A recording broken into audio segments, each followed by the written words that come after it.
This live stream is copyrighted to the Tiger Sports Live Stream Network. Production or distribution of this live stream without permission of the Tiger Sports Live Stream Network is a violation of the law.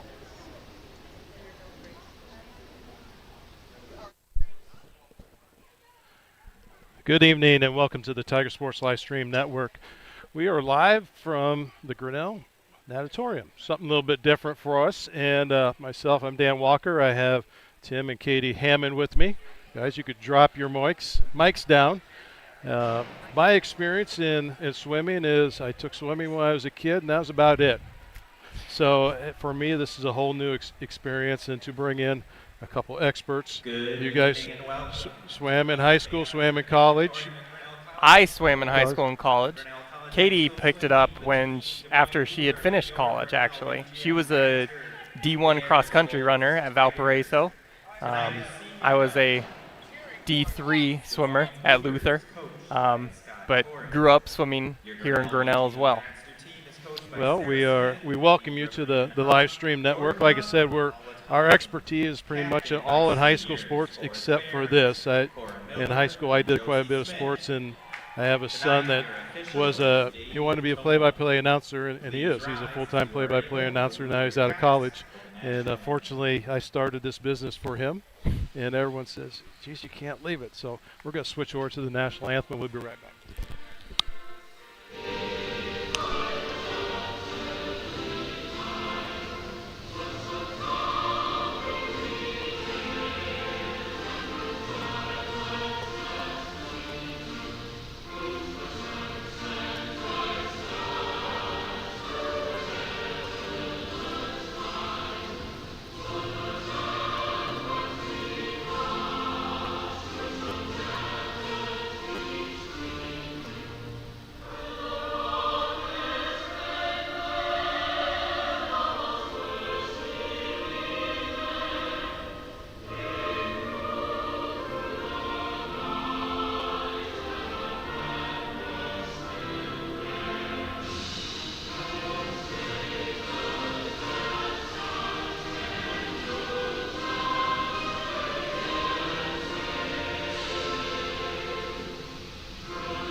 Welcome back. Okay, well, how about I let you two tell me what is going to happen tonight or what's going on? Sure. So what people are seeing right now is the Grinnell team in, what is that, turquoise? Turquoise teal? or teal. Yeah. Thanks, Katie.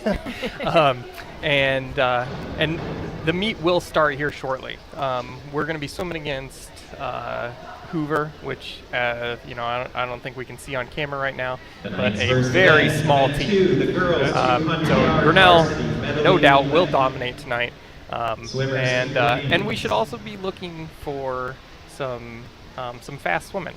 We've been breaking records this year in the fly and the 500 in particular. We won't probably see the 500 broken tonight because that swimmer isn't swimming tonight. It doesn't seem like, based on the heat sheet. But I still think we could see something in the fly. And it looks like we're getting started for the 200 medley relay. Event 2, girls, 200-yard medley relay. Mr. Starter. Because Hoover is so small, we're only going to see Grinnell swimming here.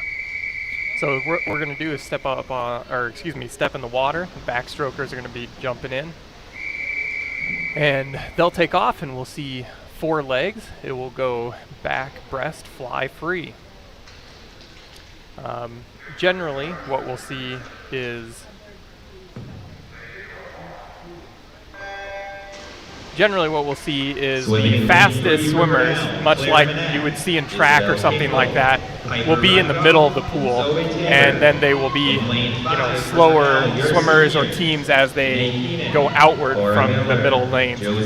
So what we should expect is lane 5 will probably lead most of the race, but you never know. Sometimes in meets like this, where you're pretty confident about winning the points as a team, you might spread out your swimmers a little bit. So as we're seeing the ladies down there swimming, And how's that correlate to our scoreboard? Is it pretty much the far lane is 3, 5, and 7? That is right. Thanks, Dan. So the furthest lane on our video screen here is lane 3. Then we have 5 in the middle and 7 closest to the camera. The splits were very tight that first lap. Thanks, Just Katie. a couple tenths of a second difference. So we can see, you know, lane 5 is not leading right now, and that's what makes this exciting for the Grinnell swimmers. When you don't have a lot of competition, you can still compete with your teammates.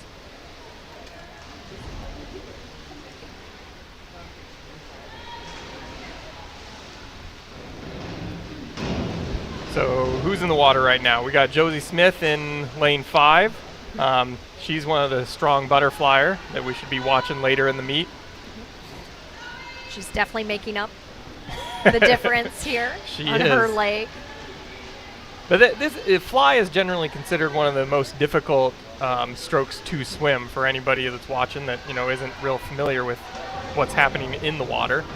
That being said, breaststroke is arguably the hardest because it's the least efficient. And like I said, we can see lane 5 pulling out the lead right here at the end with Forrest Behrens and Zoe Tabor. And of course, Katie and I imagine Dan too, want to apologize for any point where we're messing up names. We see them written down a lot when we come watch and read about it in the paper, but don't know how they're all said, of course. Well, for us, this is 100% experimental. We, you know, we are driven off of advertising. So tonight there's not going to be any commercials ran at all. So it's pretty much just 100%. Whoever's swimming, they got our full attention. Girls Varsity 200-yard freestyle. So here we're going to see in lane 5, Mr. Lucy Starter. Lindbergh, lane 3, Caitlin Seek, and Janae Keenan in lane 7. And then we'll see Hoover in lane 6.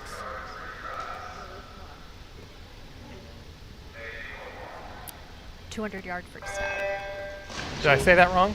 No, Oh, So okay. when they say freestyle, does that mean that they can swim any way they want to? Technically they can. It would be an extremely rare case where anyone would choose to swim anything other, because this is the fastest way to swim is a freestyle. But the rules would allow someone to swim the entire event in a different stroke. Different leagues or rules, depending on where you are in the world, might require you to swim the entire event in one stroke, or you know, a given length, like for instance, one length has to be entirely one stroke where you couldn't switch in the middle of the pool, but we would never see that. So as we compare this to track, when they say you do a 4x1 or you do a 4x4 or a lap around the traps 400, what equals 200 here? Yeah, sure. Thanks. I was just thinking about that for our listeners and those watching. So we are in a 25-yard pool. So from where you can see the blocks where they started to where they make their first turn down there is 25 yards. So we need 8 lengths of the pool. In swimming lingo, you may hear that described as 8 laps or 8 lengths.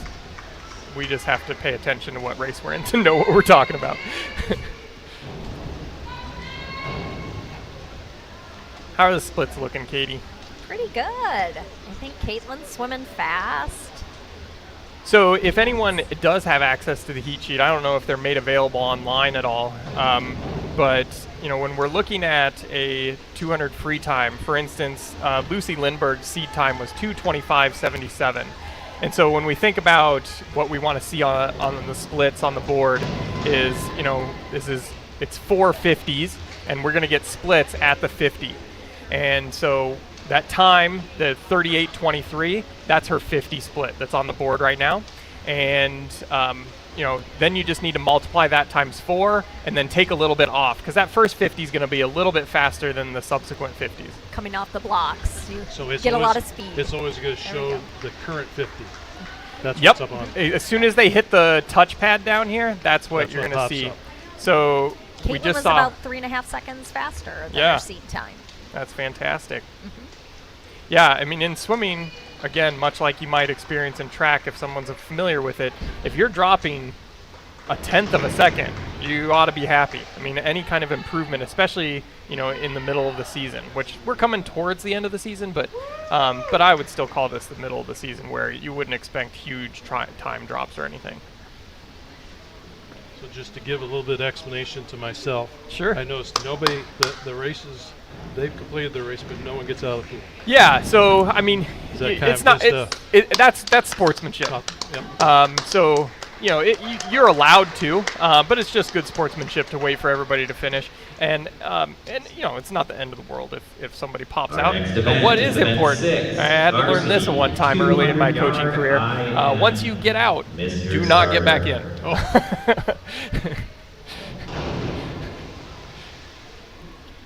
Next up, we've got the 200-yard individual medley. That's right. You'll often hear it referred to as the IM in swimming, individual medley. So we have Forrest Behrens in lane 5 and Ruby Zimson-Camp in lane 7. In lane 5 from Grinnell. Ruby, just as a side note, has quite a familial history in this pool. Her father swam for Grinnell College, which is the pool that we're in today.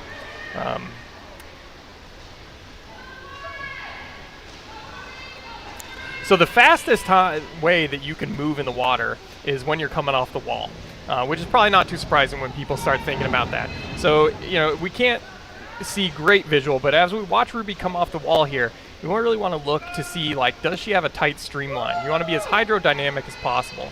And a lot of that's going to come from, you know, keeping her hands one on top of the other, squeezing her head, keeping a tight body line, and then kicking as well as she can when she comes off the wall.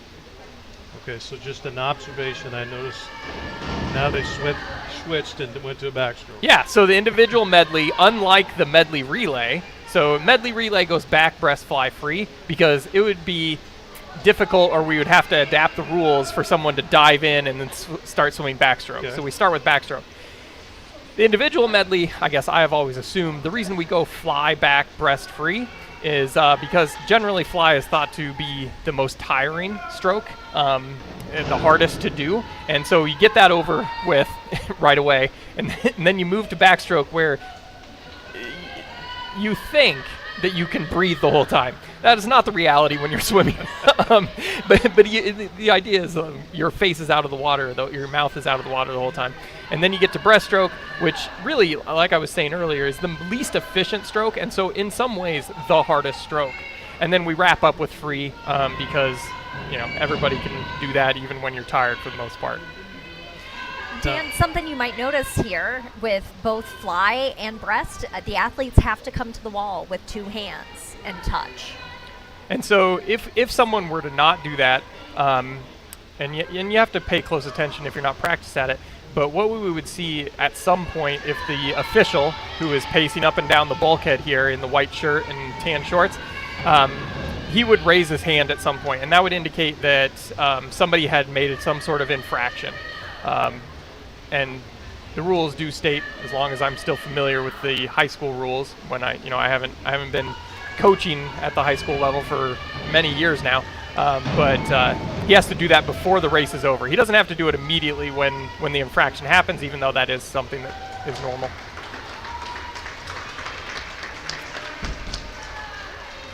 How do we look, Katie? Pretty good. Not. So Ruby was right on her time. Actually dropped a half a second almost. And Forrest is right there too.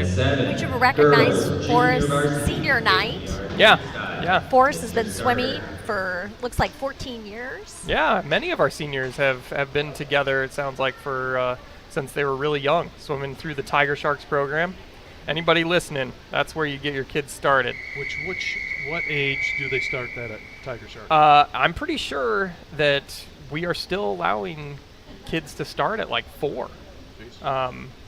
And if it's not that, it's right shortly after that. Oftentimes the stipulation is like they have to be able to swim across the pool. So again, we see a heat full of Grinnell here. This is our junior varsity 53. Thanks. In lane 3 from Brooklyn, Peyton Manat. In lane 4 from Grinnell, Amelia Wolfton. In lane 5. So this is the shortest event in swimming. So they're going to go down one and back, and it's all about just going as fast as you can, having the highest turnover you can while you're swimming. Of course, you know, still being efficient and hydrodynamic is important. But a lot of this race comes down to how fast and how you can come off the blocks, and then how fast you can come off that wall. Where does the bulk of, I mean, you can see 4 different swim methods here that they use throughout the ones we've watched so far. Is there some of it that's more legs, more shoulders, more arms, or a combination of they combine both of them together to have certain ways that they swim? Sure. So to answer your question, you mentioned 4 different strokes, and in swimming we still often refer to the 5th stroke as well, which is underwater dolphin kick. So you see these yellow markers. It's a little faint in the video, but you can see the yellow markers in the pool, and those are the 15-meter marks. So from the blocks, you will see flags, then yellow marks, then another set of yellow marks. The second set is 15 meters from the blocks. You are only allowed to go underwater to that point. You have to break the surface before you get to that point, except for in breaststroke. You are allowed to go past there in breaststroke, but hardly anybody except for extremely elite swimmers would go that far in breaststroke. But ideally, if you're good at it, you want to be doing underwater dolphin kicks, so kicking your legs like a dolphin does their tail, underwater in streamline, and because that is the fastest way to swim generally for elite swimmers. So for that off the blocks, how do you see it when you're in the water? So you need to know the number of kicks that you have. Okay. Here at Grinnell's pool, we actually have lines on the bottom of the pool as well. So that's the black hash you can Yeah, exactly. Okay. But in most pools still today, you don't have those, so you need to know the number of kicks it takes you to get to that spot. And then you were asking about, is it kick-driven, is it arms-driven? Breaststroke is primarily a kick-driven stroke for most people. I, however, not that great at it, so my arms still do a lot of the work in breaststroke. But in fly, you have that same dolphin kick as I was describing underwater, and so that's a lot of body-driven stroke, so a lot of kick. The arms still do plenty of work in that stroke. And butterfly and breaststroke are short axis strokes. So you will notice that the head comes up pretty much every stroke, and the body is moving up and down more than when you watch backstroke and freestyle, which we call long axis strokes because you rotate. Now we've got the Varsity 50 free. So we're going to see a little bit faster times in this one. Watch lane 5. That's senior In lane Josie 3, Smith. Miller from Grinnell. Josie is doing pretty well in this event, and really she's coming really close to being able to hit the top 3 times list for Grinnell's history in this event. In fact, I think she's already made it into the top 3 possibly, and could go number 2, but not today.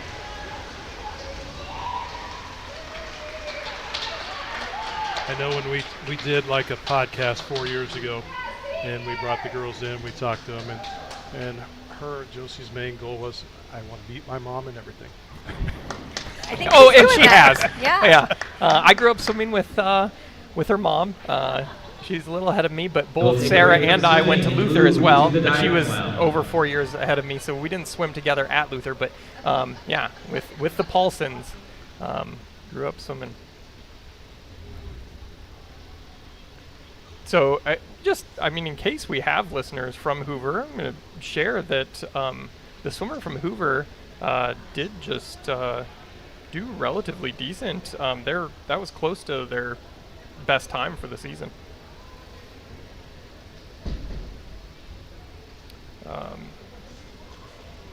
I guess that is Elise is their fastest 50 freestyler this season, and she just missed her best time for the season, it looks like.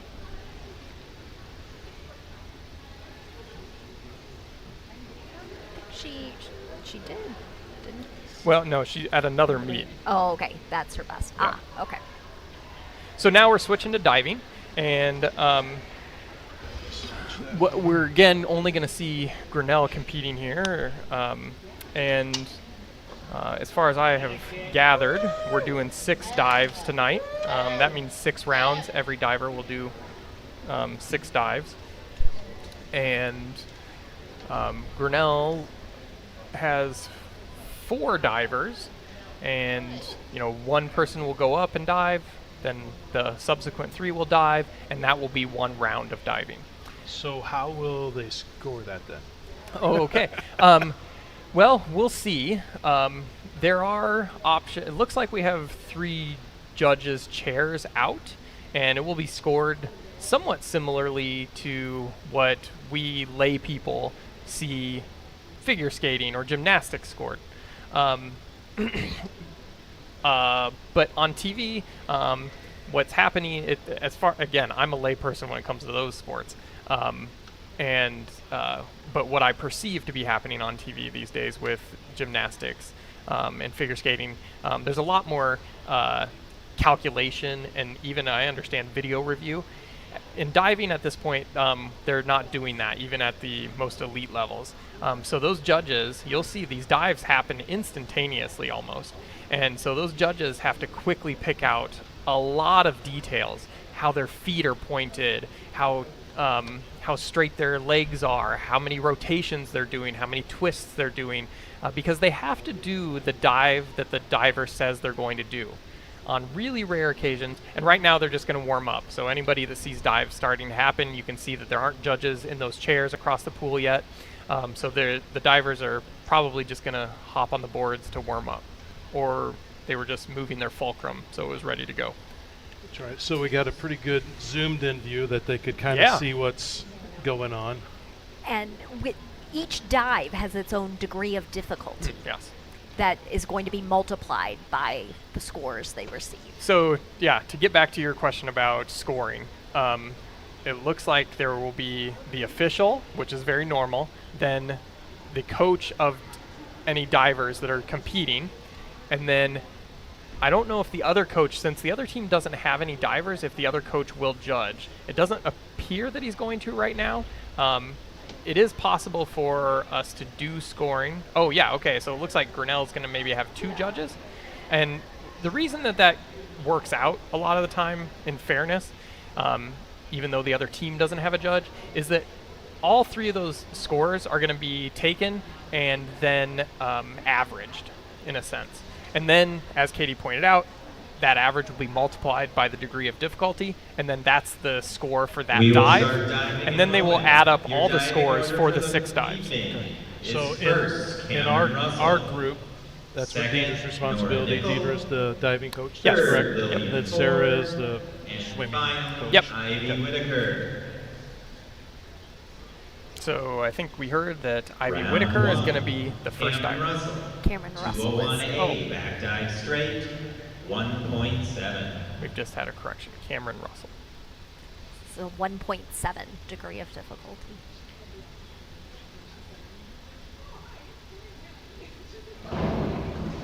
That was beautiful. So nice straight body line, very smooth coming off the board. She wasn't too far away from the board when she entered. She wasn't too close to it.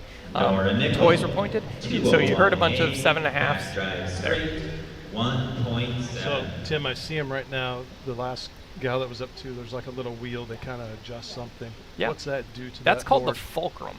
So the further forward you roll it, the less spring the board will have, and the further back you roll it, the more bend the board will have. Another beautiful one. So slightly more splash there, and lots of times for people who don't understand diving really well, that's a good indicator of whether it was a good dive. How they enter, and what really impacts the splash when they enter is as much what happens above the water as what happens as they enter the water. So she didn't quite get fully rotated, meaning her legs weren't immediately above her head when she entered the water, and that's why you saw that splash go backwards. So that one was a little over rotation, so her legs went past her head on entry, and that's why that splash went out away from the board. 6.5. So you don't want to under rotate or over rotate. Straight, 1.7. So back dive straight. So she'll be facing the board, and when she goes, we will see a similar dive to what we saw the first two girls do. First three. Thanks, Katie. So she actually entered quite straight up and down. But what you didn't see, and it's hard to catch, but her toes weren't pointed. And she didn't quite have her arms fully extended over her head. Cameron Russell, 203B. This is round back, 2 1.5 dives. somersault So how many do they get? 2.3. 6. 2.3 DD.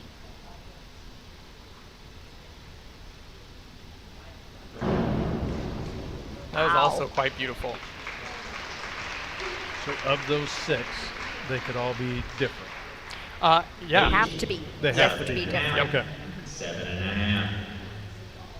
Nora Nickel, 203B, back 1.5 somersault pike, 2.3. We heard back 1.5 somersault pike. Is that right, Katie? So a pike is when your legs are pointed, your toes are pointed, and your hands are reaching out towards your toes.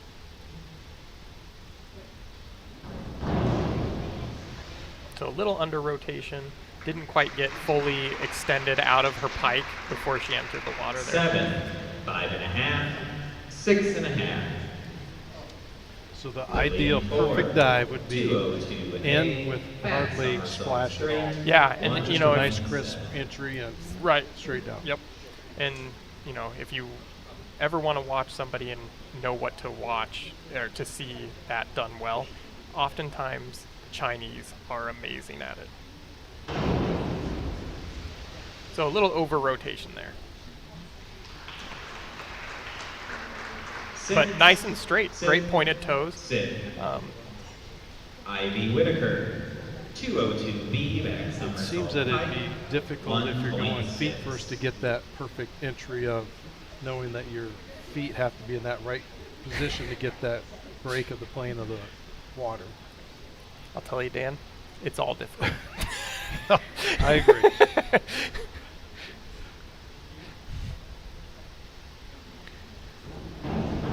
I had a very short stint, about 9 years old, where I was a diver. Aside from doing tiger sharks here in Grinnell, they were offering diving lessons at that point at the city pool as well, and it was very fun. And then as a lifeguard, I was a serious diver as a lifeguard. I'm just joking there, but you know, during breaks you get out there and do some dives, but nothing too impressive. We're starting round 3 now.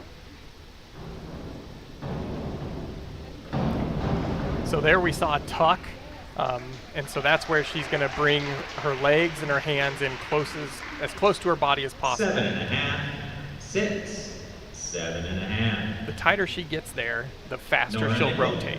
303C, But of course, she doesn't want to reverse rotate so 1.5 fast that she ends up somersault tuck, over-rotating before she goes in the water. 2.1. Now, is all the diving on the low board? At high school, yes. In high school, in that's- Iowa high okay. school. Yep.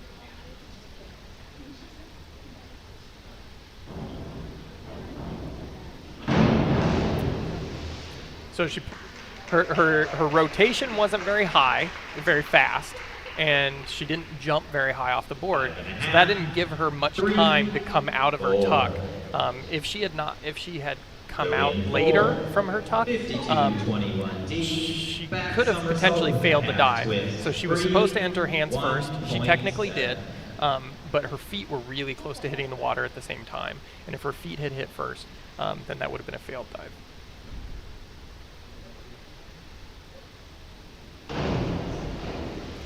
So you can see that many of them started with some of the dives that they were more confident in, and as we're progressing, it's pretty normal that they'll be doing dives that they're maybe a little less confident in. Ivy Whitaker, The degree of difficulty has been 52.21D, increasing round by back round. somersault with a half twist free, And the 1.7. degree of difficulty gets multiplied times their scores Yes. to give the generation.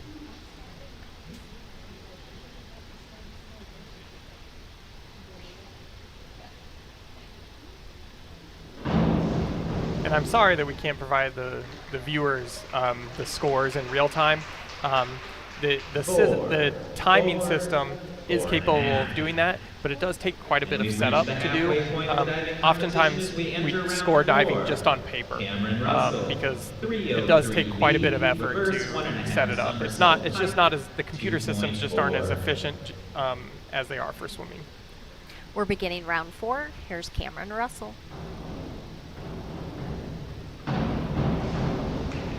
Wow, that was some real back hyperextension to make it happen. So she didn't quite get fully rotated when she hit the peak of her dive and came open, but she was able to bend her back enough that she got her hands down there straight up and down, but her legs didn't quite get over her hands. So like Cameron, she started basically 5 foot back, bouncing the board. Is that an advantage of where she wants to get to be able to complete everything she does?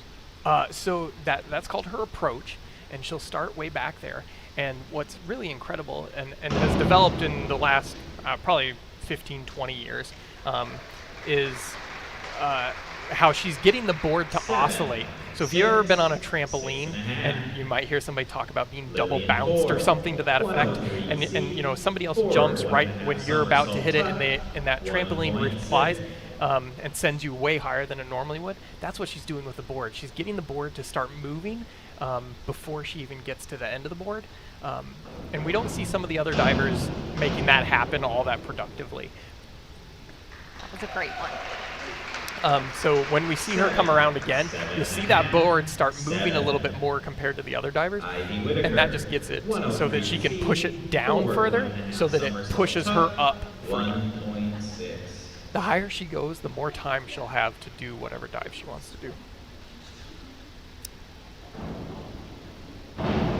That was a good entry. 6.5, 6.5, 7. Diving round 5.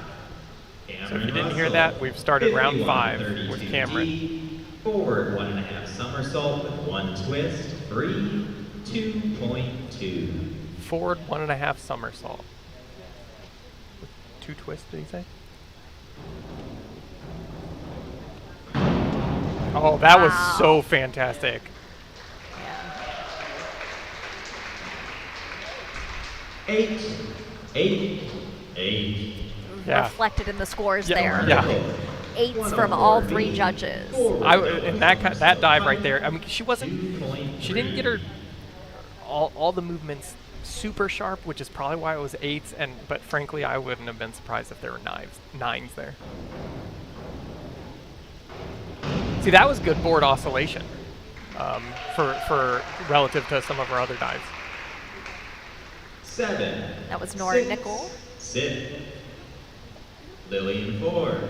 401B, inward dive pipe, Now, is it 1.5. typically girls that just dive, they dive, or do they swim also? It's extremely rare that they do both, but every so often that does happen, especially if you're on a small team where you need points. You know, if you have a team that's small enough and you want to get relay points, I've definitely seen teams where like, all right, you diver or you 4 divers, come over and do a relay. All we need you to do is finish, and we'll get points.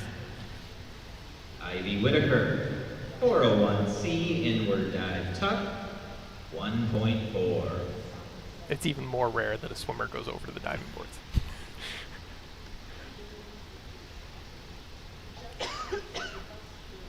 It's kind of back to the old track days. They made us old shot put throwers and Right. discus guys say, "No, we're going to have a fat man's lap here." So Exactly. you can run in your tennis shoes or find somebody that has spikes the same size as yours. 6, 5, 5. Most of the time, the And now we sprinters move would into give up the their final spikes round of once, diving. and then we'd give them back to them all Cameron stretched Russell, out from our fat feet and 403C, say, "Never again." Inward 1.5 somersault tuck. This is round 6 2.2. of our dives. So last dives. Oh, that Wow. was beautiful tuck. Yeah. 7.5, 8, 8.5. There you go. I mean, Yeah. and again, I think we could have seen something higher there. 52, Cameron's ranked in the top 5 in the state, 1.5 right? somersault, So I think you can see twist, why Yeah. this evening. 2.1. And for that ranking, everything they score at a meet or at something on the weekend, all that accumulates into like a total, right? That gets them where they're at, or how's that work? I think they're looking at 6 round scores. So they'll take however meets there is and look at, say, an average, say this is where they're sitting. 6.5. I'm not absolutely certain how the power index or power rankings are being done for girls high school swimming right now, but I guess I would make the assumption that they're just taking their best score of the season and putting it up there.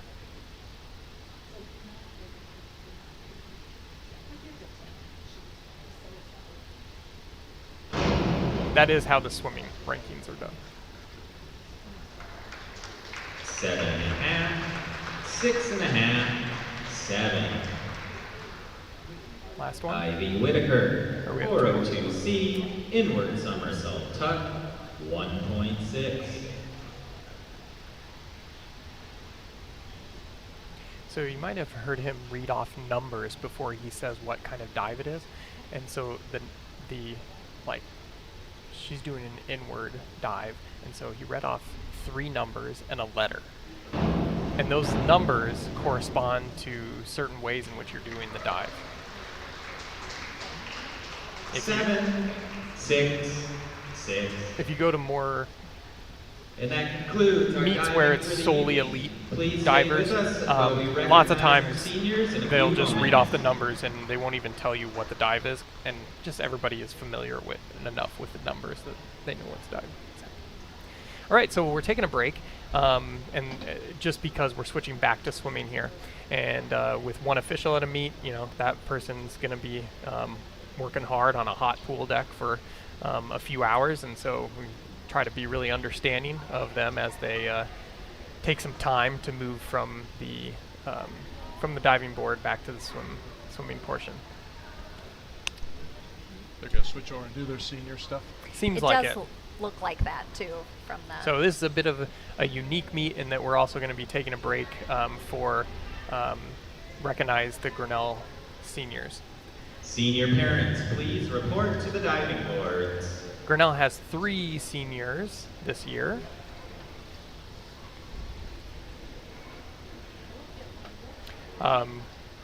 We'll have Forrest Behrens, Cora Miller, and Josie Smith to be recognized.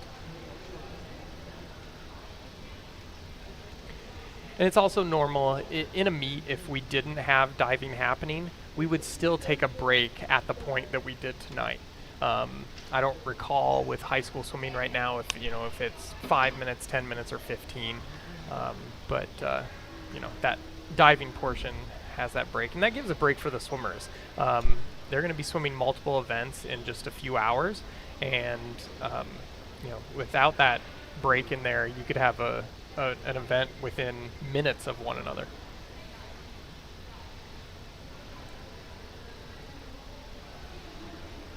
Parents are making their way down the deck to meet up with their children.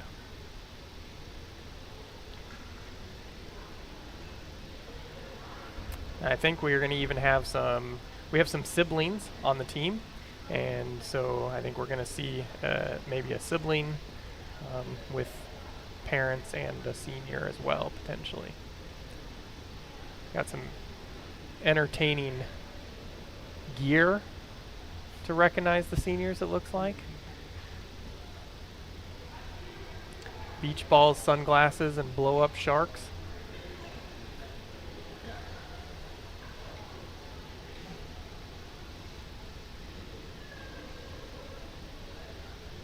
A little Nemo, too, it looks like. So on the Grinnell girls swimming and diving team, we have girls from Grinnell. We have a girl from Baxter, or more than one. I'm not certain myself. And then we have somebody who drives in from BGM too. Brooklyn. Yeah. Yeah. One of the Manat girls. Mm-hmm. 2. 2? Yep. There are 2. Yep. At least 2, I guess we should say, that we're aware is of. Claire the senior? Is that right? We have Peyton and Claire. I don't believe either is. Okay. We have. Yeah. Not according to our Neither list one. tonight. Okay. Yeah. You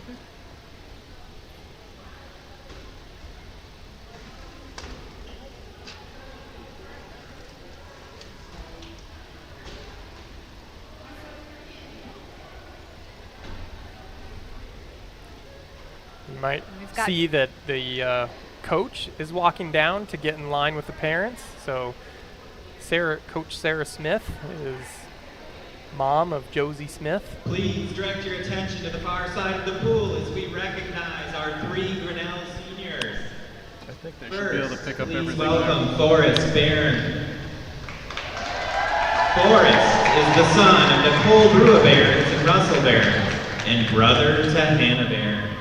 He has been involved in tennis, band, MVP, ambassadors, speech, and theater. Forrest has been swimming for 14 years, and his favorite event is the 200 IM. His best swim memory was when we tied with Williamsburg at the Raider Invite in 2021, and Coach Sarah jumped in the pool fully clothed. Forrest plans for after high school include a pre-vet track and most likely attending Iowa State. He would like to thank the most amazing coaches in the world, Sarah and Huck, all the amazing teammates he has swum with, and his family. His advice for younger swimmers is to have fun, work hard. Not every meet will be your best. You can't always PR. Lean on your teammates when things get hard, because you're all in this together. Thank you, Forrest.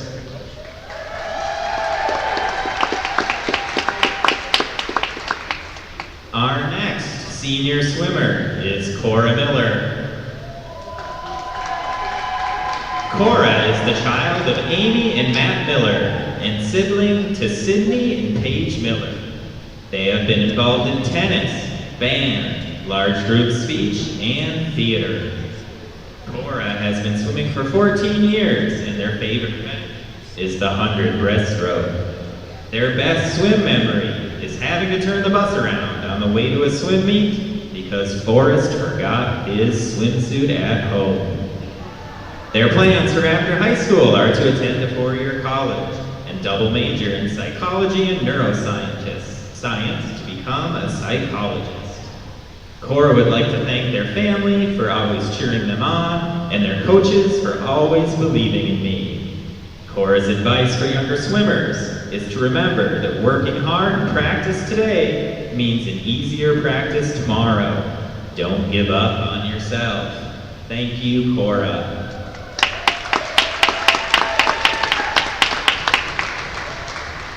And our third senior swimmer is Josie Smith.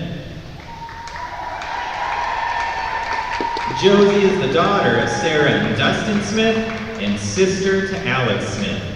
She is involved in softball, soccer, dance at Michelle's Dance Academy, choir, National Honor Society, MVP, and ambassador. She has been swimming for 14 years, and her favorite event is the 100 butterfly. Her best swim memory is Panera Bread after the meet with Piper, Brody, and Isabel. Her plans for after high school is to attend a 4-year college or university to study biology and swim. She would like to thank her parents and coaches, especially her mom, because she does both. Her advice for younger swimmers is to listen to Downtown before every meet. Thank you, Josie. Thank you, seniors, for your leadership and for making this team such a fun experience for all. Everyone, please give another round of applause for Forrest, Cora, and Josie. Well, that's one thing that Grinnell has always done a great job at, recognizing seniors. You probably experienced that when a long time ago. We won't go back to how long ago, but Grinnell has always done a good Swimmers, job. we'll take a 10-minute break. I The pool do. is open. I can remember my senior night. Yeah, and it was special. I had an incredible coach, Mark Stanley, and yeah, he was fantastic. And you know, to your point, Dan, at swim meets, you know, we saw one official here. At the state meet, you will see many officials, but it can be difficult to find officials, just like it is for many sports. But in swimming, it's different. I mean, I know there are other issues with finding officials for other sports, but there just aren't very many. And so, anyone that's willing to go out there, become a certified official, frankly, it's not that hard. But, to get some experience so you can do it well is important. And then to be able to be willing. I mean, this official, Katie and I see this official at many meets, both at club, rec meets, Iowa games, masters meets, which is what Katie and I swim now in the old people's divisions. But anyway, what I was really getting to with the parent issue is the announcer you're hearing tonight is a parent of the team.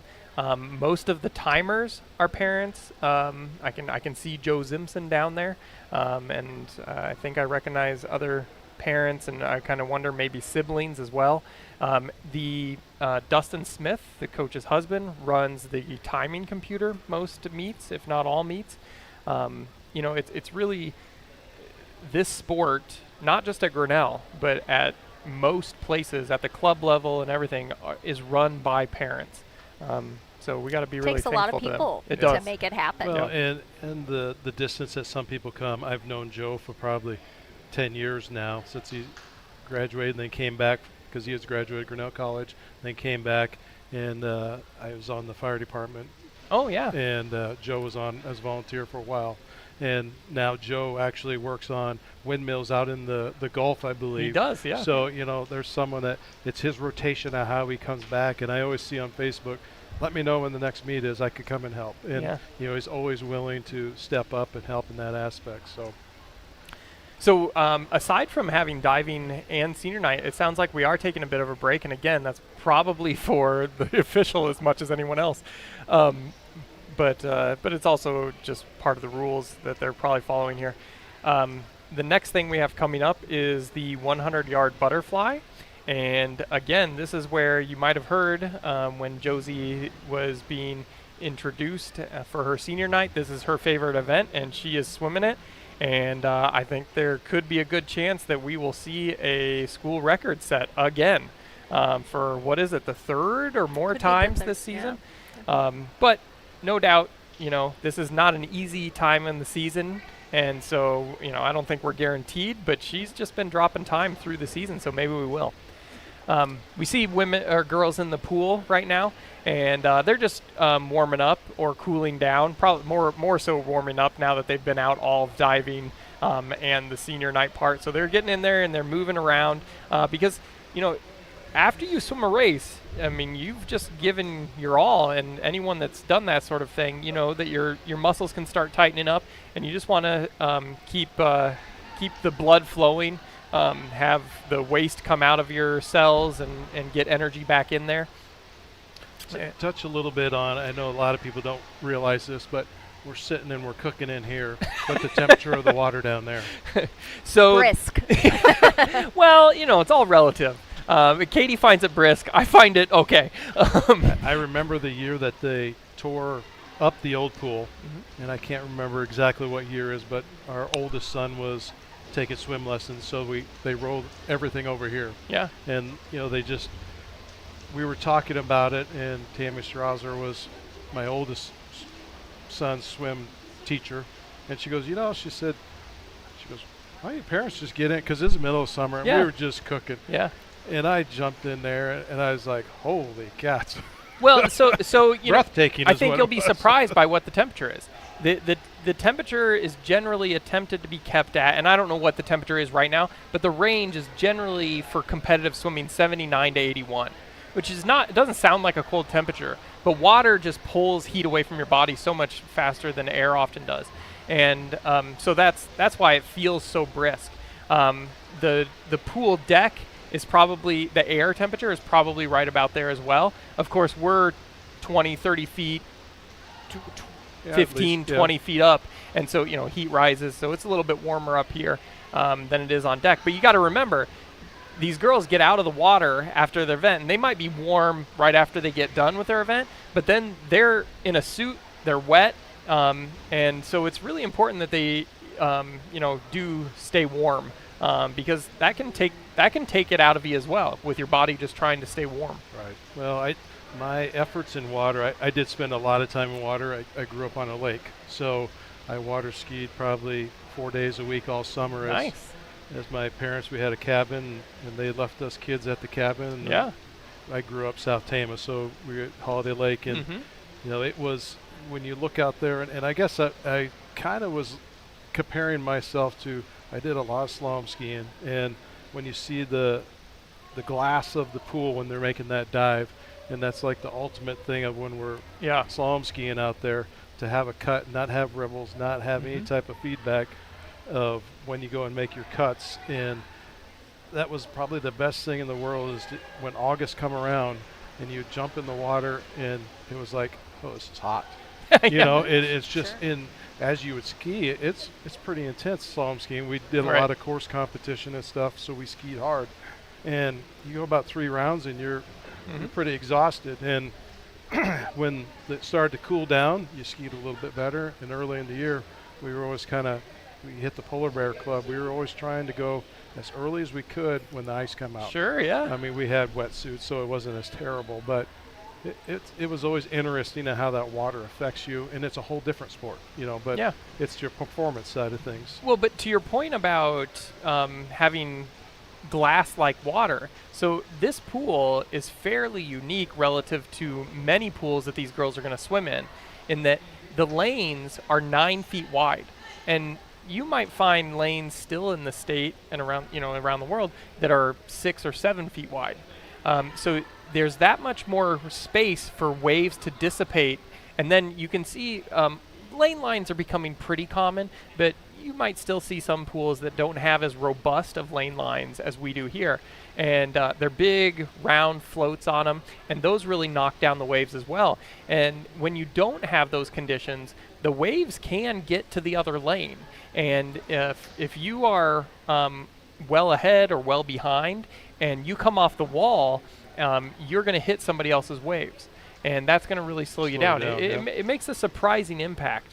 And you also see, since we have some time here, it might be a little difficult in the video just because it's a small a small shadowed space, but at the ends of the pool where the blocks are, and then the other end where they do their turning, you can see a gutter, and having that gutter there where the waves can splash away and not refract back also reduces the turbulence. And then finally, this pool is what we generally consider an all-deep pool. So in lane 10, which is closest to the official that's stamping on deck right now, is 7 feet deep, and then it gradually goes down to 9 feet in lane 1, closest to the scoreboard. And so again, the waves that they're creating on the surface go down and they hit the bottom and they do refract, but in some pools, there might still be pools where the turning end is 4 feet deep, and those waves really refract. All right, we're here. It's time for the 100 fly. Of course, it's exciting to watch everybody swim, but like we pointed out, lane 5, we're watching a potential school record being set again. And really, if we think about it, we're doing 250s, and her seed time is 101.52. We divide that in half, and we're looking at 30.5s ish. And so we're going to be watching the scoreboard, and we want to see something a little below that here. 28.77. Can she come back in 32, Katie? 33? She looks 33? strong. Yeah, really she does. Strong kick. Good head position. See that she's taking a breath every other stroke. That's pretty good strategy. She comes into the wall, 2-hand touch, gets off as quick as possible, goes pretty good distance off the wall underwater before she breaks out. Coming in hard. It's going to be close. Looks like a 102. Oh, 101.97. And Piper coming in lane 7. Like I said, they're at a hard time in the year. They're coming right to the peak of the year where they're going to start preparing for regionals, and that's when things will start getting easier. Zoe should be happy with her time. She's dropped essentially 2 almost seconds. 2 seconds, yeah. Event 14, girls varsity 100-yard freestyle. Mr. Starter. So Tim, when you guys talk about the board, that's basically it's right below the blocks, the touchpad, and that's what 100% controls the scoring. So they The hit timer that button, hits that. and it sends an electrical pulse to stop the timer for their lane. Seems that we're skipping the JV The for this. combined event. Oh, we've combined. That's why. Okay, so the reason that you see a space in lane 6 is that I'm pretty certain the varsity swimmers are swimming 3 next to each other, and then the JV is over off to the side, maybe. In lane 3 from Grinnell, Zoe Tauber. In lane 4 from Brooklyn. Oh, they've just changed heats, the lane places since they put out the heat sheet that we have. And in lane 7 from Grinnell, Peyton C.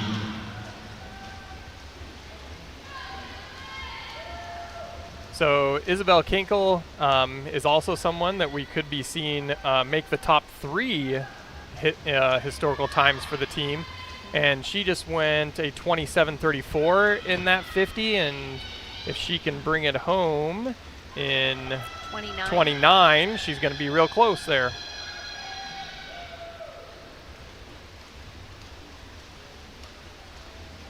So that's going to be difficult. I don't think it's happening tonight. No, that would have been pretty tough. Oh, 29.7, but she needed to go like right down 29 flat or a little bit faster to make the top 3 historical times for the team.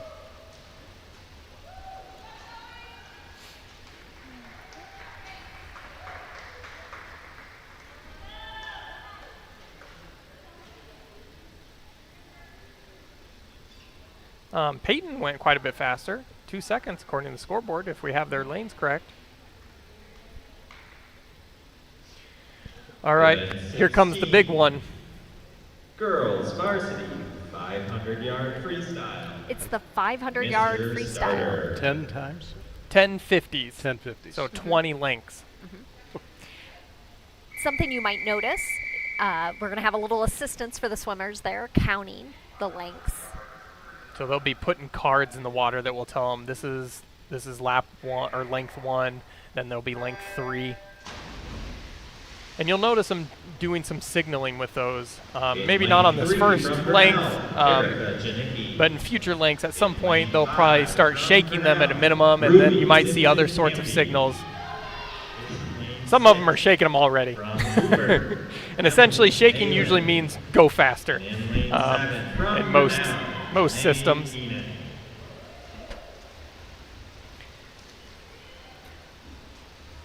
So Ruby Zimpson Camp in lane 5 is entered at no time, which generally indicates that she hasn't swam that this year.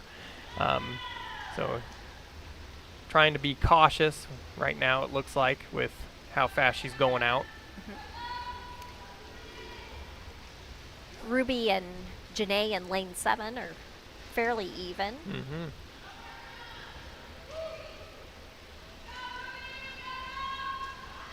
So we should be looking at, like, for Ruby and Janae to stay even with where they are right now, and with Janae's seed time, we should be looking at 45s, 46s. Am I doing my calculations correctly, Katie? I think they're both under 40 there. Yeah. So am I doing math poorly? I think so. I won't offer any suggestions. So maybe I should be saying 40, because if we're talking about 624. Yeah. Oh yeah. Sorry. Yeah.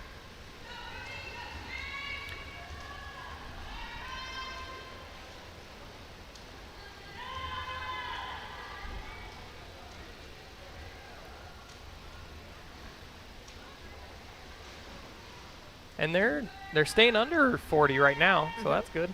Yeah.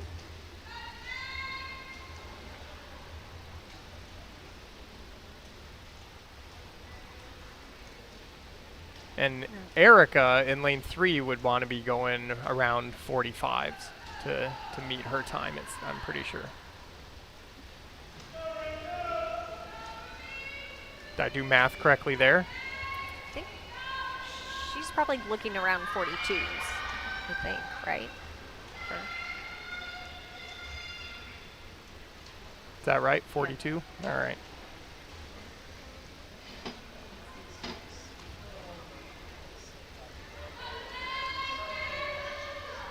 Well, you got to give her a little grace for that first 50 too. Sure. But Ruby and Janae are still pretty consistent, around 39.40 there.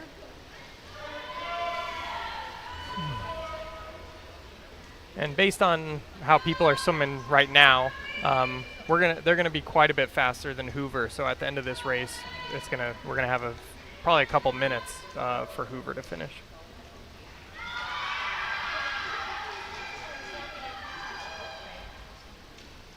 I think Ruby's been 39.75 the last 2 laps, very consistent. Right, which is generally what you ideally want, is to be able to know how much effort to give throughout the race so that you're having pretty consistent splits.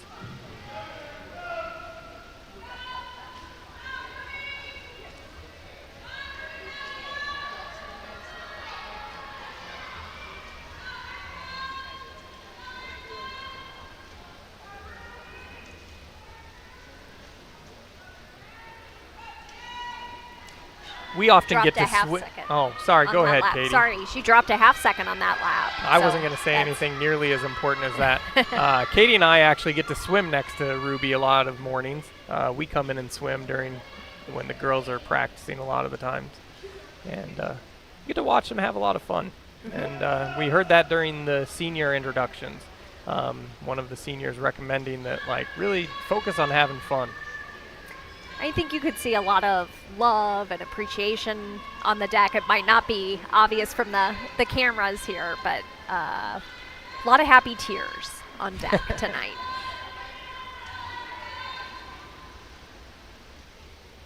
If our viewers could see, Yeah. no. Ruby's doing a great job here. Really Yeah. consistent.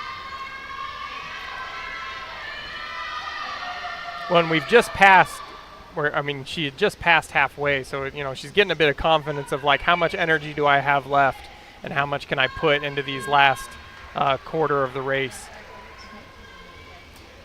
Her kick's really consistent. It is. That's a good point, Katie. I was thinking that earlier. And lots of times in longer races, people think about not putting as much effort into their kick, but frankly, in the 500, you got to be kicking. I mean, it's just a long sprint.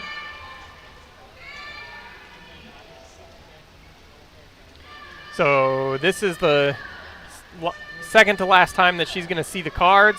Next time she comes down, if our viewers can see the cards, they will be showing her red, and that means that she is on her last length.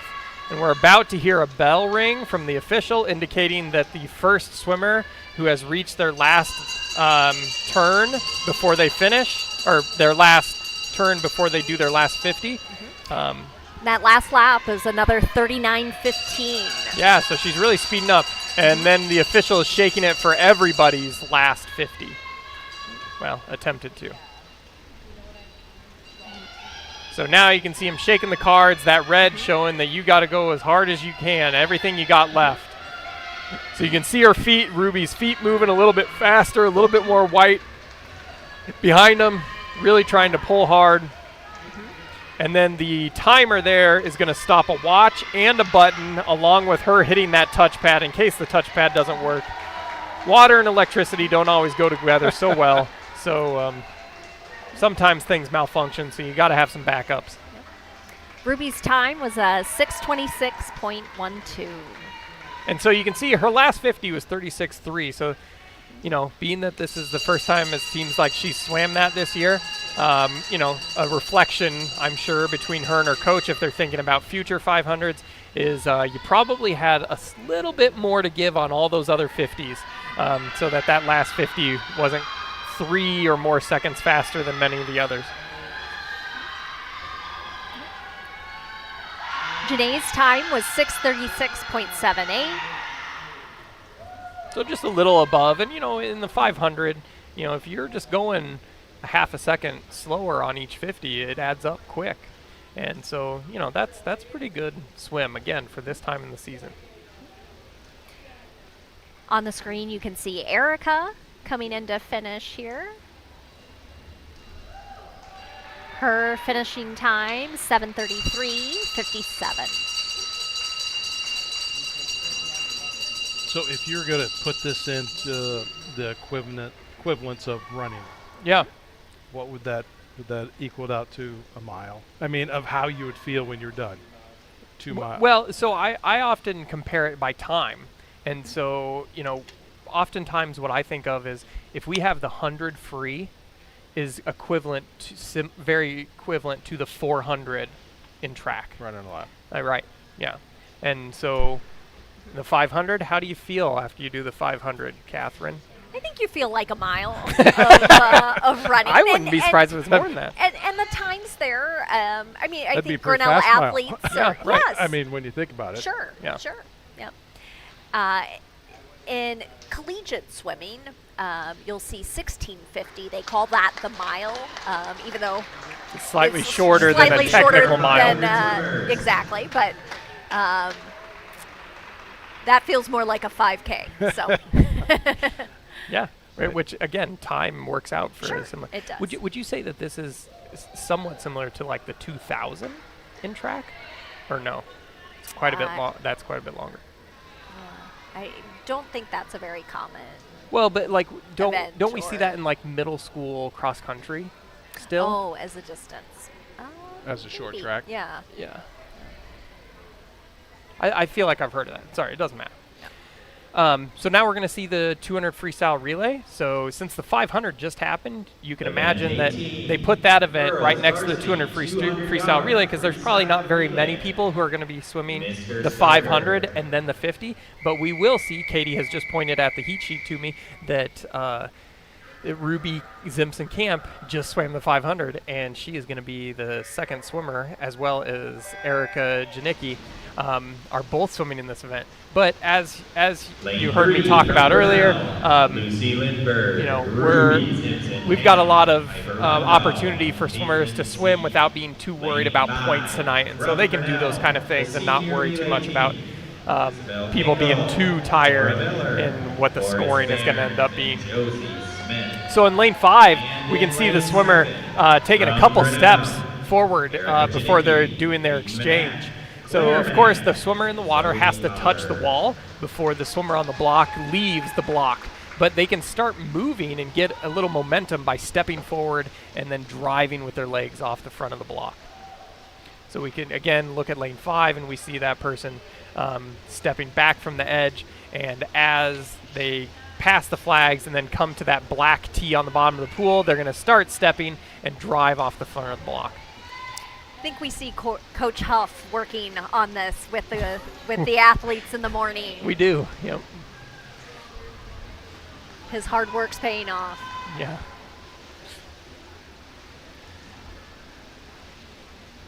As a coach, it's tough for me not to like continue to like see like where could they improve in their like the small technical pieces. And we can see in lane 5 someone has put the wedge back on the block, and in the first couple of swimmers didn't have the wedge up there while they did their exchange.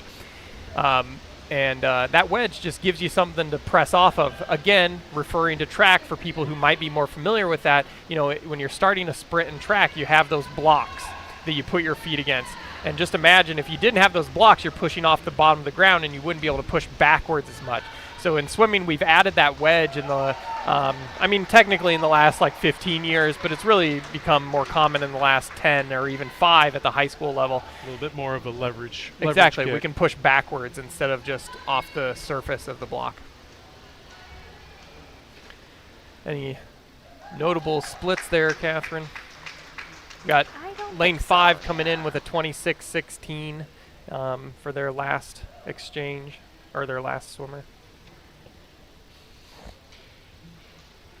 I'd like to thank those who are joining in to the live stream here. If you like what you're seeing, go ahead and give us a thumbs up. If you'd like to see more of Tiger Sports, as we do all the high school sports home and video, and then we also travel and do all of the away sports and audio. So If you'd like to subscribe, you'll be notified every time that you get brought up. You'll be able to get a little notification dinger on your YouTube, and it'll pop up say that something's going on with the Tiger Sports live stream. So go ahead and click that thumbs up if you'd like. So we are down to just 3 events left in the meet. We're going to go 100 backstroke, 100 breaststroke, and then the 400 free relay.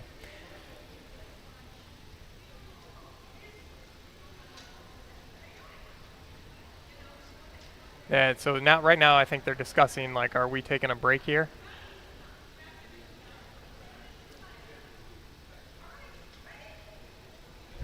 Event 20. And the coaches say we're ready to go. 100-yard backstroke. Next up is the 100-yard backstroke.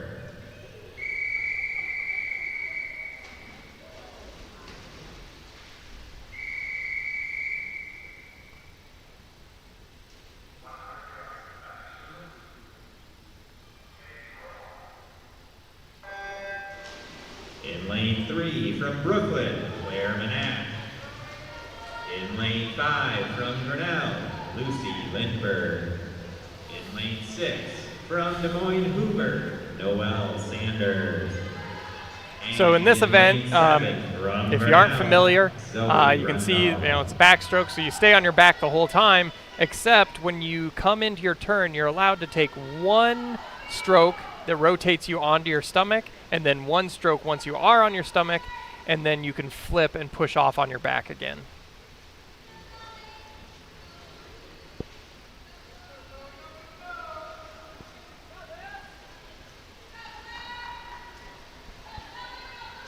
Good strong kick's pretty important in backstroke. You don't get to use your pectorals quite as much. We're really looking at, having good strong lats. Sometimes it might be an indication that you might be decent at backstroke if you can do a lot of pull-ups relative to your teammates. A lot of lat muscles.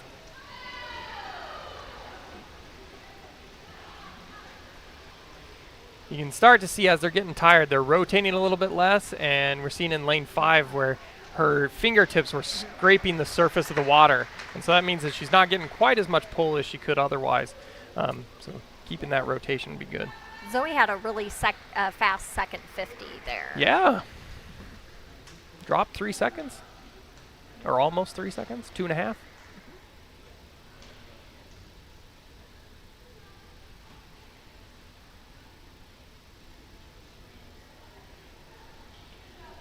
Event 22, girls varsity, 100-yard breaststroke.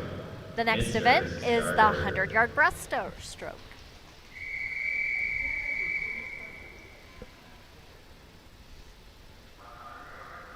With 4 athletes swimming. One of our seniors, right? Mm-hmm. In lane 5. I think we were told this is Cora's favorite event. So the official just asked them to stand up because everybody needs to come down and hold their start at the same time and still.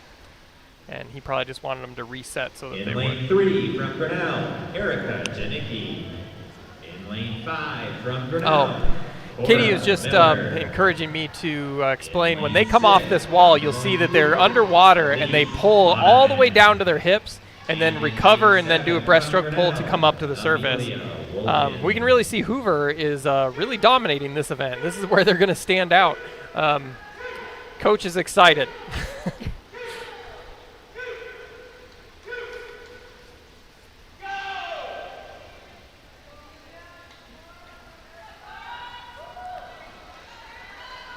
So when 36.90. when they hit the board and they spin and do their paddle out, is there a point where you want to only be like a foot underneath the water, 2 foot underneath the surface of the water? That's good or bad? Yeah, so if you're too close to the surface of the water, you're going to be pushing through the surface tension of the water, and if you're at the surface, you'll be pushing through the tension of the surface of the water. If you're just below the surface of the water, then you'll be actually drawing the pressure down from the surface, and that will slow you down. So you want to be deep enough that you can come up. Plus, you remember earlier today, if people were listening, I was talking about the waves of the other swimmers. Yep. Well, in breaststroke, there's a wave coming with all the swimmers doing this up and down motion. They create waves. And so when you come off the wall, you want to be able to get under that wave, because that wave's going to refract downward. And so you want to go under that wave when you come off the wall. I know we're the Tiger Sports Network, but we got to give Elise a shout out here. She dropped about 6 seconds from her seat time. That's today. one thing that's unique about our network. When as I was helping my son get started in this whole thing, I said, if we're in high school and we're not giving kudos to everyone who earns it, we're doing the wrong thing. So we've always went off of the positive side, no matter who's winning or losing. If someone does something good, you hit it right on the nail there. So yeah, Elise had a great swim. And to that point, I mean, Hoover shows up here with 3 swimmers. You got to celebrate these girls still like coming out and doing their thing, even though there isn't a huge group of them to do it together. So here's another opportunity for us to see some really fast swimming relative to the team. We have Isabel Kenkel leading off in lane 5, according to our heat sheets, and if she goes close to her best time again, she'll be really close to making the top 3 historical times for the high school. And this is the 400 free. Yeah. So 28-24. I doubt it's going to happen this evening then with this open 50 or open 100. So. With relays, she takes off from the starter, and she'll touch with her hand just like she would if she was in an open 100. And so lots of times we can count that as an open 100 and a time that, would inform us about how she could swim. And here goes Ruby again. She did that 500, then she did the 200 relay, and now she's in the 400 free relay in lane 5. And off goes Zoe Rundle in lane 7.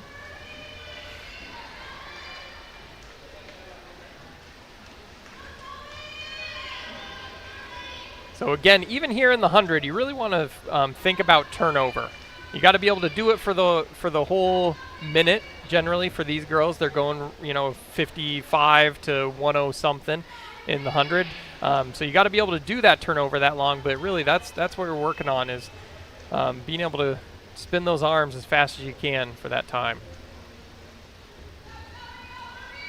And you can see these 2 girls here. Ruby has a really bent arm recovery, and Zoe, her arms are quite straight as she's recovering. And that's, it's not too important in how you recover. Could relate to your bone structure and how your joints are made. And it could impact how much force you can apply while with your arm that is performing the power phase of their stroke underwater. You can see quite a bit faster turnover in lane 5 now amongst Lucy Lindberg. Now this is just an outsider observation. Yep. So in lane 5, I noticed there's a lot more splashing as she's kicking and swimming, where opposed to lane 3, it's more of a controlled paddle, I would say. Yeah. Underneath water. Is that just a preference of how you want to get out, or is it an advantage one way or the other? So lane 5 has a higher turnover, and with a higher turnover, you're going to have more splash, just because there's more intensity happening in relationship to the water. What we will see, if you do look closely, in lane 5, every few kicks, her foot comes quite high out of the water. And once you come out of the water, when you press back down, you're pressing back down on air. And so ideally, her feet would stay in the water. And we're seeing that a little bit more in lane 7. But the intensity, and so again, here in lane 5, we can see her feet coming out of the water. That's probably not as ideal as could be. But the intensity is there, and that's what's leading to her, she's being really intense, and intensity is important. And that's what's leading to those feet coming out of the water. But yeah, you're going to see that. That was an intense start in lane 7. That was good. Good exchange.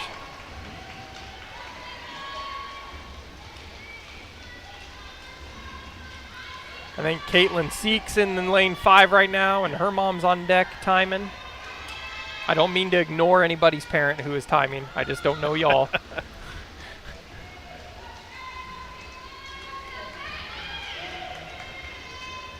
This is Janae coming in lane 7 right now. With One a more 27.98, she's moving pretty quick. Also after a 500. Yeah, right?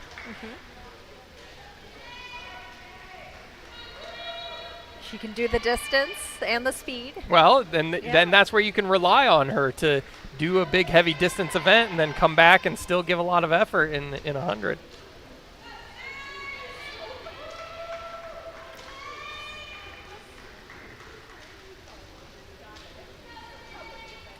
And this is it, Dan.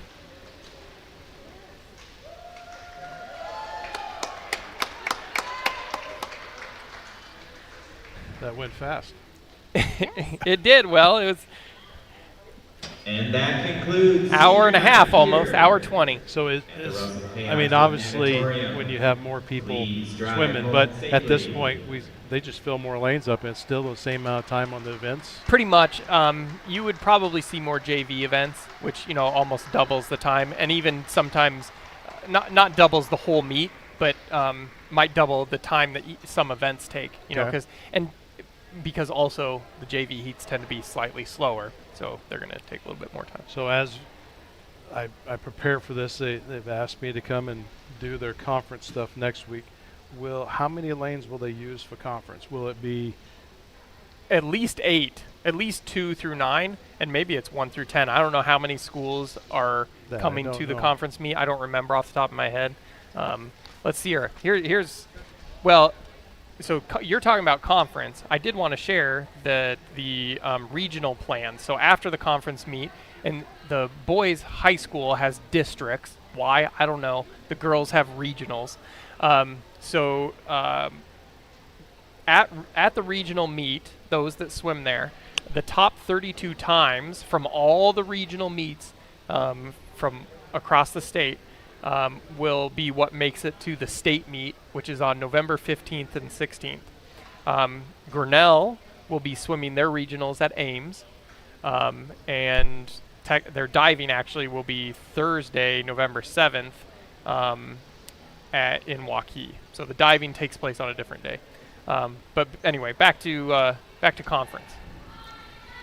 so as conferences basically? Is the conference actually our WAMAC conference, or is when it comes to swimming, is there different people that make up a conference? Because not all schools have swim teams. Right, exactly. So I'm pretty sure that they have structured conferences different than what the WAMAC is. Okay. And that is true, I'm pretty sure, for other conferences as well. Because I know even when we were in the Little Hawkeye, it wasn't Little Hawkeye. In fact, Pella was joined with Newton, and Right, vice exactly. versa. Everyone picked up, just trying to make teams up. You're right. So Because to your point, not every school has swimming. And so with the regionals as well, Grinnell is going to Ames with a number of other schools, of course. Some of the Des Moines schools, if not all of them, I don't know, are going to Mason City for their regional. Right, yeah. So you end up going all over the place. Has Grinnell ever hosted a regional since we got this nice place? I don't recall that happening, but I'm not absolutely certain of that. And I would probably recall it because I did run this pool for 12, 15 years, something like that. Well, it is a beautiful pool, and first of all, I'd like to thank you two for coming out tonight and helping us out with getting through this. Because if it would have been me by myself, I would have said someone's jumping in the pool, and it's on that lane, and there's a score up on the scoreboard. So thank you for taking your time out tonight and doing this. I really appreciate it, and I'm sure that everyone that have the chance, this will probably be one of the few times that these girls could go back and watch something and say, we get to see what we did instead of just someone telling about it. So that's always a memory, and that's a lot of what we try to do. I noticed, I took a count there, I looked on my phone. We had somebody from Illinois, we had somebody from Texas, we had somebody from Las Vegas, and we had somebody from Minnesota watching. There's certain ways that I track that, but in the grand scheme of things, for something new that I just threw out that we are going to do yesterday and say we're going to stream it tonight, we had 20 people watching it, so that's pretty darn good. I'm glad we were able to help those folks enjoy watching. I imagine family members for the most part. And for myself, it's always the learning thing. And as I sit here, I was a little bit confused I knew that this was Hoover. My son's he's doing a ball game in Des Moines tonight, and it's Des Moines North. Because I texted him, I said, "Are you doing Hoover too?" But he's doing Des Moines North. So it's kind of a unique way that we kind of stay in touch with it. And Yeah. Blake, he comes back every once in a while when I ask him to come back or something big, but his market is pretty much all the CIML stuff that he takes care of. But it's an interesting business that we're in. Yeah. So I mean, I have heard people talk about it, and it makes such a difference. I can only imagine how much my family would have appreciated it had it existed back then. But then again, the internet hardly existed then. Yeah. So. Well, you know, for us, it's all about what the sport is. You know, on a typical night, it's hard to believe that a football game, we could have 1,000 people watching it live. Yeah. Wow. You know, and that's pretty incredible. You look out and the stands are full. Yeah. So it is 100% relatives, or you know, just people that past alumni that have followed it along the way, and it's really become quite the opportunity for people to see stuff. And that's, you know, my goal is that no one's ever going to have to pay for it. You know, we have sponsors that pick up all the advertising, the cost of what goes on behind the scenes, and my goal is I just try to reinvest and make things better. And now it's going to be swimming, what I could do to make it look like the Olympics. So that's my next step. Great. You've got your rowdy games. I like it. I learned a lot tonight, so thank you very much for that. So as we close out here tonight, for myself, I'm Dan Walker.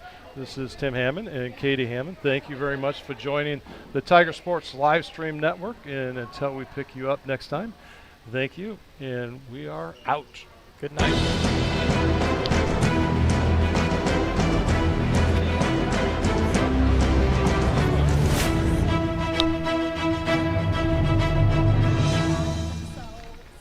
This live stream is copyrighted to the Tiger Sports Live Stream Network. Reproduction or distribution of this live stream without permission of the Tiger Sports Live Stream Network is a violation of the law.